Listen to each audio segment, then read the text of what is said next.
Amen. All right. So, Kurt called me. I don't remember. It was before we did a block party outreach, and he called and said, "Hey, I hear you're doing a block party," because our wives talk. I don't know. It's probably the first time. It was the first time I talked to you, maybe. And he said, "How can I help?" And that doesn't happen that often. Usually you have to ask people to help, and then they say, "Well, I'll help with this, but not that." And he's like, "Whatever you want me to do, I'm happy to do it." And he brought some of his soldiers with him. Young guys came and helped too, right? And that was really great. And just sharing some of his family's desire to go to Romania as a family, and some of the ups and downs of that. And so I'm glad we get to rejoice in that too. But one of the things was I really wanted you guys to kind of get to know this family, and we wanted to just share their story and pray for them. And I said, well, we're going to pray for the Romania team this Sunday anyway, so why don't you just come and share? And I said, oh, that'd be great. And so I was thinking, just share a little bit of your story. And Kurt said, well, I could do the message if you wanted to. And I was like, I'm leaving for Romania in 4 days. That's probably a really good idea. I would love that. So just his servant heart, his willingness to do that, I've appreciated that, and I've seen that. And so welcome Kurt up to share God's word with us. Thanks. I appreciate it. Ooh. No hugs. Okay. No hugs. Oh my goodness. So yeah, my name is Kurt. Wow, that's loud. Don't mind the guy behind the curtain. I sound like the great and wonderful Oz. All right, so my name's Kurt. My wife, Crystal, this beautiful lady right here sipping coffee, and my 5 boys, which have filtered in and out of here. You guys probably know them. That's God's example of human hurricane. Okay, they just kind of zoom. That's what they do. I asked Owen, I said, what kind of advice do you have for me? And he's just like, well, don't suck. And I said, well, all right. So there we go, and that's it. He told me that you guys like really long sermons. They have lots of Bible references and go back and forth and take the New Testament to the Old Testament and concordances and go into Strong's and all this other stuff. And I'm not that guy. So I'm gonna do the best that I can. And this, like you said, I wanted to share with you guys, because, you have a team that's going to Romania. We're trying to go to Romania. We have some commonality here. We're chewing some of the same dirt, so to speak, going and, trying to fundraise, trying to get there. And, I think the biggest joke on us as a family was that we thought the mission trip was going to start when we got to Romania. And no, the mission trip started when we said yes. We said, yeah, we'll go. And then God's like, good, go. And there's been ups and downs. I found, a lot of times God was blessing us and really reaching out and saying, hey, look, here's a blessing. And then other times He's showing me where I'm falling short. And there's a lot of those, okay? Because there's a lot of doubt and things. I'm like, oh, wow, are we really supposed to be doing this? And taking 5 kids on an airplane to Romania? I mean, does Boeing build a plane that strong that could handle that? I didn't pray for patience. I really didn't, and because I'm smarter than that. But, it's, I don't want to have that trouble. But all these guys on a plane for 13 hours. And, so, lots of things to pray for there. And a lot of experiences that are going to come out of that. And just awesome, awesome times. And, like I said, it's all about what you do here, preparing yourself for what you're going to do there. It's about, it's not so much about getting on a plane going somewhere else. It's about the block party you guys had in the back here. It was amazing to outreach to a community, to put your arms around this community and say, come and see and be authentic. You guys are authentic people, okay? And that's what grabs people, when you are who you are. Because God created you to be that person. Okay, and you go and you put yourself out there and you say, hey, I'm this person, faults and all, good, bad, take me. I love Jesus, He loves me, and we're working on it together, so come and hang out and we'll all get better together. And that's an amazing thing. And I really love that about you guys. I love that about you, Pastor. I love everything about that. It's just so amazing to see that go on. But through these experiences, through the things that we do, okay, they change the way we do life. Okay, we have an experience, and then we gain wisdom and say, not doing that again. Or we say, hey, that worked out really well, we're going to do this. Or we volunteer for something, thinking it's going to be one way, but really it's going to be something else.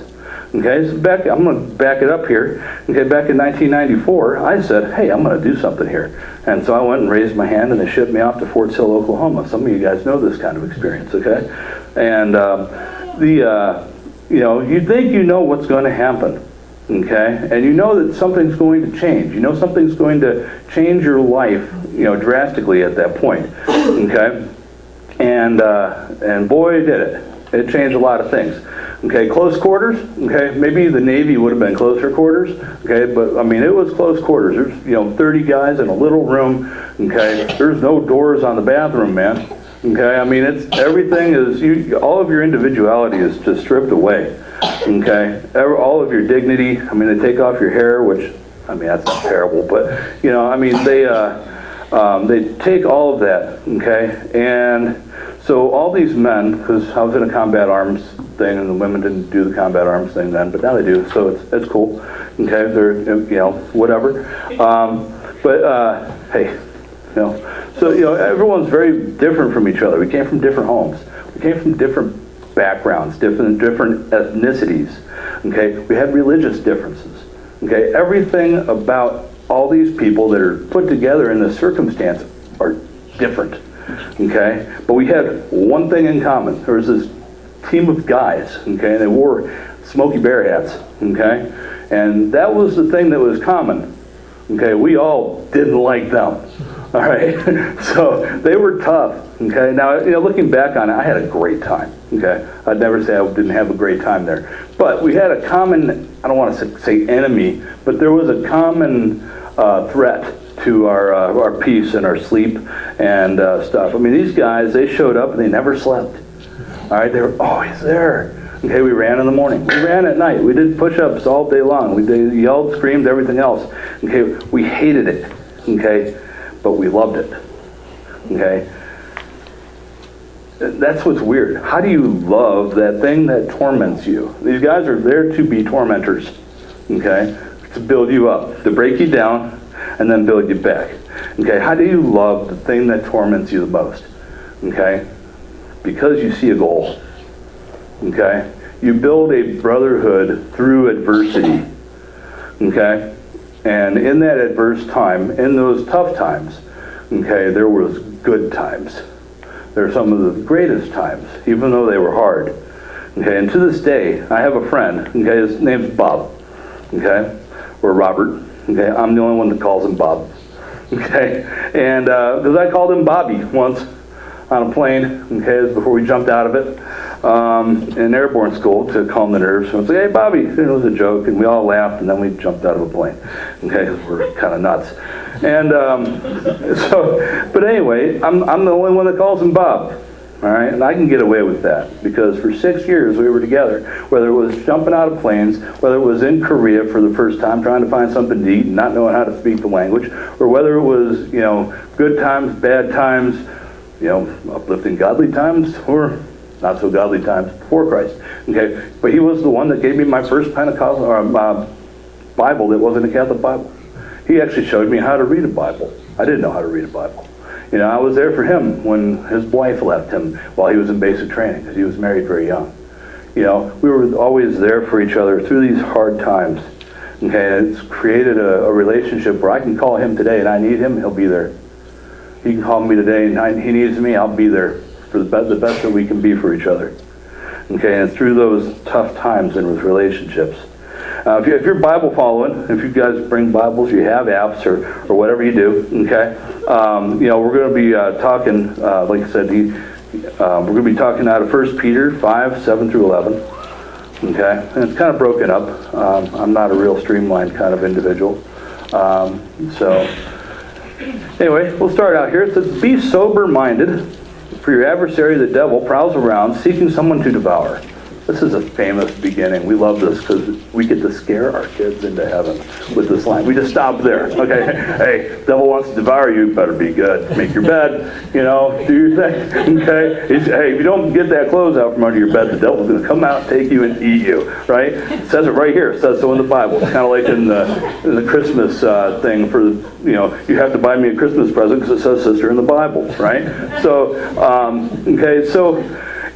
Obviously, being devoured or consumed is probably the worst way to go. All right, just saying, in my opinion, this is a horrible outcome. Okay, but from what I understand about Peter, okay, Peter was a different kind of guy. All right, he did things that were just kind of tilted off, just a little bit direct, a little direction. I kind of wonder if he thought of that as a good thing. Okay, the possibility that you could be devoured by the devil. Okay, thinking about all these days when Peter wrote this book, speaking to an audience that was completely marginalized from society. Nero was the emperor of Rome.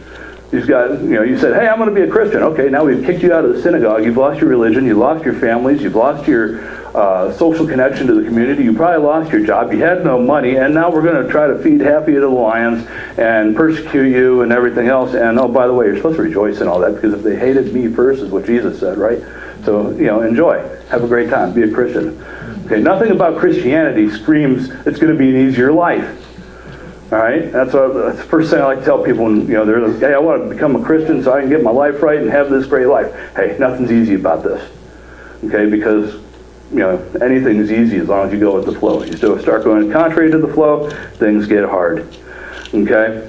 So, like I said, they were marginalized people, socially adverse to what was going on, and they just had a lot of struggles that were happening during those times. Okay? So when Peter's writing, saying that your adversary prowls around, okay, you're already feeling beat up. Okay? All right, now the next verse says, resist him, firm in your faith, knowing that the same kind of sufferings are being experienced by your brotherhood throughout the world. Okay, now this is where it gets good. Okay, these sub-citizens, these Christians, they had less worth than probably animals on the street. Okay, they were going through stuff. They were going through hunger. They were going through feeling like, man, is this really what I was supposed to be doing? Am I supposed to be believing this? Okay, you got Peter, John, and James. They all wrote big pieces of the Bible. Okay, and big cast members of the Bible here, okay? These guys were Jesus' inner circle.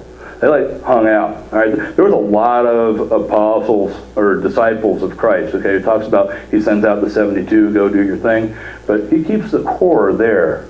Peter, John, and James are these guys that have seen the transfiguration of Christ. Okay, they go up to the mountain, all of a sudden, Elijah and Moses appear. They're sitting over there like, oh my God. Peter says, hey, let's build a tent. Jesus is like, no. And so, go down, do your thing. So, I wonder how many times Jesus rolled his eyes at Peter. I really do. I want to know. Be like, no, Peter, that's not what I meant. So, but I love you anyway, buddy. To have all that and then experience a Christianity and try to say, hey, we're doing this. This is what we're going. This is the real thing. This is what happened. Okay, the transfiguration of Christ. I watched the crucifixion. I watched him come back from the dead. I watched, the Pentecost. Okay, we walked along a beach. He told me how I was going to die. He told me not to worry about, what John was doing. He told me all these different things. And they were there for all of it. Okay, and then all of a sudden they're persecuted, marginalized, and beat down, and all these other things. Okay, but they had been through this stuff to create a brotherhood. Okay, and so they're going through this stuff. Okay, and they got a Jesus that they're worshiping. Okay, that has been through some stuff. Okay, God was God. He was fully God. He didn't have to come down and be man. He didn't have to do that. He chose to do that. He chose to come down here, go through some of this stuff, show us how to go through some of this stuff, so they can build a people, so he can build a pathway back to God through Christ. Okay, so Jesus comes down. okay, and goes through some stuff, shows us how to go through some stuff, okay, and I'm just saying that I need a Jesus that's been through some stuff that I know can handle my stuff, because I got a lot of stuff. All right, I've been through some stuff. I don't do stuff right all the time. I don't need a little fancy Jesus that'll, sit there and, does things. I want that construction worker. I always tell my wife, she comes from a family of construction workers. Jesus was a construction worker. He was the guy. He was a guy's guy. He didn't have blue eyes, soft hair, soft hands, walk around saying, "Oh, turn the other cheek." No, my Jesus knew how to build a whip. All right, and he knew when it was time to flip the table. He knew when it was time to build a whip, and he knew when it was time to hug children. Okay, he knew who he needed to be easy on, and he knew who he needed to be hard on. And that's the kind of Jesus that I need in my life. Okay, because I need the Jesus that's going to keep me straight, who's going to keep me on the straight and narrow. And sorry for the little, caveat there, but I do that because I'm ADD. So, complain to Owen, it's his fault. All right, so. I'm going back to the rails here, but I love talking about Dad here. Dad keeps me right, okay, or tries to.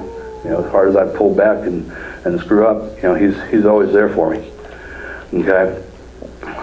Finishing out this, okay, and I'm probably talking really fast and blowing through all this stuff. But sorry, that's just the way I go. After a little while, the God of all grace, who has called you to his eternal glory in Christ, will himself restore, confirm, and establish you. Okay, is how this passage winds up. Okay? God never intended us to do this by ourselves. Ever. Okay? Christianity wasn't intended to be doing it as alone. Okay? Being out in the rain, in the cold, okay, walking to and fro across some, somewhere in the dark that you don't know where you are, okay, by yourself, it's horrible, okay, unless you're with other people that you trust, okay, and you're with other people that are there for you, okay, and you can take those opportunities, and you develop this extended family, okay, just like in that military situation, you're going to come up with experiences, you're going to come up with wisdom, you're going to come up with jokes. Okay, there's going to be jokes that come out of, that situation. Not everything's always very serious. I wonder sometimes what kind of things were, said that weren't written down. Jesus is sitting there and they're all talking and be like, "Hey, Peter, remember that time, you were exhausted and I just showed up at your boat and I waited till that perfect moment where you thought you were going to go home and I said, hey, go throw your nets out back in the water so you'd have to roll them all back up." And you're like, "Dude, I didn't catch anything," and you just totally didn't believe. But then there were so many fish in that net that, it's like the only time you ever caught fish, because every other time wasn't written down. So, do you remember that? Do you remember? Can you relate to the relationship? Relate to that story between your friends? Do you remember that time we went and had a party in the back here, and the guy showed up and he didn't have anywhere else to go, and we led him to Christ, and he became a member of our church, and his family's flourishing? Oh man, that's so amazing. Okay, can you remember the time where we were in an airport and we met a person and we talked to them and learned about them because we lived our faith outside of the walls of the church? Okay, and you get these moments, you get these experiences, and you get to do them together and live together in this community, okay, and be the church outside of the walls of the church. And I think that's the most amazing thing that we can possibly do, okay, is to be the church, okay, not in the church. This is a building. You are the church. God's church is in you. And when you leave this building, the church has left the building. You're going. I need my Will Smith voice or something for that one. But you're going, and you're going out and you're doing that. God uses those moments, those hard moments, in the time of under Nero, to build Christianity, and He's done it before. Okay, He did it before, because back in the day, here's your link, here's your Old Testament link. All right, so Joseph goes, gets sold into slavery, ends up in Egypt, says, hey, there's going to be a famine, because he's on God's team. God's like, hey, tell him there's going to be a famine. Now you store up all this food, and all these people come from where Joseph was from, and they live in Egypt for a while, okay? And things are good. Pharaoh dies, and they're saying, hey, these guys can make bricks. Cool. So they put them in there, and they're in slavery for a while. But what did God do through that adversity? He built his people. He built God's people through adversity. We weren't meant to be comfortable. We weren't called into comfort. God has done every amazing thing through pressure when it comes to people. Okay? There's going to be outside pressure. Your adversary prowls around, and you think it's supposed to be a bad thing, and it's not. It's probably the most beneficial thing, because it's creating that environment where you're going to grow and come together, and you'll be able to resist, okay, and you'll be able to be cleansed and overcome. Sometimes you'll fail. Sometimes you won't get it all right, okay, but you're going to learn. You're going to get wisdom. I look at Solomon. They say, hey, he was the most wise guy that ever lived, right? Cool. Well, the best way I learn is through failure. So I don't have to think to Solomon and say, man, that guy had to fail a lot, right? He made a lot of mistakes to gain that much wisdom. That's the only thing I can come up with. You're going to make mistakes. Learn from the mistakes. Move on. Get the mistakes. Have that pressure. Okay. Have the gelling of the Christian community. Between churches. Okay, ecumenical ministries, bringing people in from other churches. I mean, this is amazing. We have people from two different churches in the same community, in the same building, working for the same mission, under the same God, saved by the same Jesus. Okay, the church is in this room. The church is out there, and that's what I love about this place. It's what I love about the church we come from, is that we sit here and say, get out there, do it. Don't just think about doing it. Go and do it. Say, hey, I'm here, I'm signing up. Where do you want me to go? And God will use that. God will use that. He will put you in places that you never thought you'd be. 20 years ago, I never thought I'd be up here talking in front of a bunch of people at a church. Okay, with the whole family sitting here watching me. Yeah, thank you, Jonathan. He's videotaping me on his new phone. So, anyhow. So, thank you. We all get out here. We find the hurting people. We find those that are marginalized. We give them a safe place to be. We're accepting. Okay? That's what we do, because that's what's been done for us. Okay? And it doesn't matter whether it's a picnic trip to the back 40 of the church, whether it's a Halloween festival somewhere with a bunch of bounce houses, okay, or if it's a trip to Romania. It's all the same mission. It's all the same people: the hurting, the lost, the broken, the afflicted. We need to love them, bring them in, welcome them, and let them feel that healing of Christ. Let that love of Christ wash over people. And then you know what it means to be in the church.